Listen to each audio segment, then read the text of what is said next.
저는 이번 주 사무엘하 6장 7절에서 11절 말씀을 큐티하였습니다. 먼저 성경 구절을 읽고 법궤를 운송할 때 하나님의 방식이 아닌 블레셋의 방식으로 옮기다 죽음을 당한 우사의 모습이 저에게 와닿았습니다. 이 구절의 해석은 세상의 방식이 아닌 하나님의 방식대로 법궤를 운반해야 하는데 그것을 깨닫지 못하고 블레셋과 같은 방식으로 옮겼다는 것입니다. 요즘 저는 취업과 앞으로 진로에 대한 고민이 제 머릿속에 가장 크게 자리 잡고 있는데 이 구절을 읽고 나서 세상의 방식대로 법궤를 옮기는 이들의 모습이 과연 나의 모습이 아닌가 하고 생각해 보았습니다. 어떻게 하면 돈을 가장 잘 벌 수 있고 어떻게 하면 실패하지 않는 삶을 살 수 있을까에 대한 생각에만 사로잡혀 하나님이 저에게 말씀하시는 것들을 놓치고 있는 것이 아닐까 하는 생각이 들었습니다.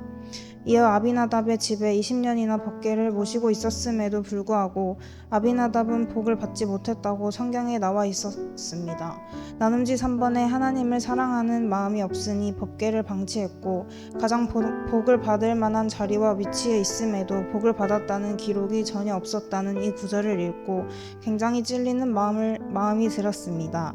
이 구절처럼 생각해보면 현재 저의 위치는 어쩌면 남들보다 쉽게 기도의 자리에 나올 수 있고 반주자로서의 현재 이 자리가 가장 복을 많이 받을 수 있는 자리가 아닌가 하는 생각이 들었습니다. 하나님을 사랑하는 마음이 없어 법궤를 방치한 아비나답처럼 나도 그런 마음으로 신앙생활하고 있진 않을까 하며 되돌아보았습니다. 매일같이 기도회에 자주 나오고 말씀을 읽겠다고 늘 다짐하지만 주일이 지나고 나면 바쁘고 피곤하다는 핑계로 이러한 다짐은 늘 뒷전이 되어 있었던 저의 모습을 볼 수 있었습니다.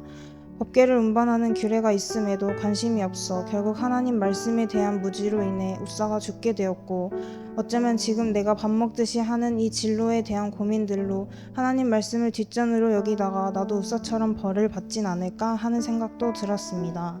그래서 기도할 수 있을 때 기도의 자리에 나오고 말씀 읽을 수 있을 때 한 장이라도 더 많이 읽고 반주할 수 있을 때 열심히 임하는 제가 되어야겠다고 느꼈습니다. 나눔지 4번에 오벳에돔은 어떻게 하였기에 복을 받았습니까? 우사처럼 죽진 않을까 하는 두려움에 아무도 나서지 못할 때 오벳에돔이 스스로 나섰고 하나님은 이 행함의 믿음을 보셨다고 하셨습니다. 내 주변에 오벳에돔과 같은 사람이 있을까 하고 생각해보니 제 바로 가까이에 오랫동안 신앙생활을 해온 동안 그 어떤 일에도 단 한마디의 군말과 짜증, 남 탓하고 화내는 모습을 본 적이 없는 분이 생각보다 제 가까이에 계셨다는 걸 알 수 있었습니다. 저는 화도 많고 예민하고 손해와 이익을 빠르게 계산하는 그런 성격의 사람이라 모든 일을 함에 있어 계산적으로 임하는데 그분의 믿음과 놓고 봤을 때 저는 한없이 부족한 사람이라는 것을 알게 되었습니다. 믿음의 크기를 놓고 비교해 재고 따지진 못하겠지만 매사에 계산적으로 행동하는 저보단 싫은 티 힘든 티 하나 내지 않고 신앙생활하는 그분의 모습이 제가 가장 배워야 할 점이라고 느꼈습니다. 히브리서 11장 6절 믿음이 없이는 하나님을 기쁘시게 하지 못한다고 하셨습니다. 또 누가복음 16장 10절 지극히 작은 것에 충성된 자는 큰 것에도 충성되고 지극히 작은 것에 불의한 자는 큰 것에도 불의하니라. 저는 그동안 작은 것에도 손익을 따졌고 작은 일에도 최선을 다하지 않았던 것 같습니다. 내 생각과 내 고집으로 똘똘 뭉친 저의 이 고집이 깨어져야 함을 느꼈고 오벳에돔과 같은 믿음으로 작은 일에도 기쁨으로 임하는 사람이 되어야겠다고 느꼈습니다. 이번 주 저는 4년의 대학 생활을 졸업하였습니다.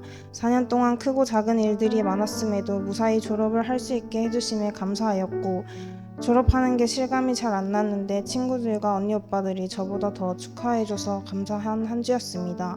특별히 졸업식에 와준 태산이 오빠와 저희 가족에게 감사한 한 주였습니다.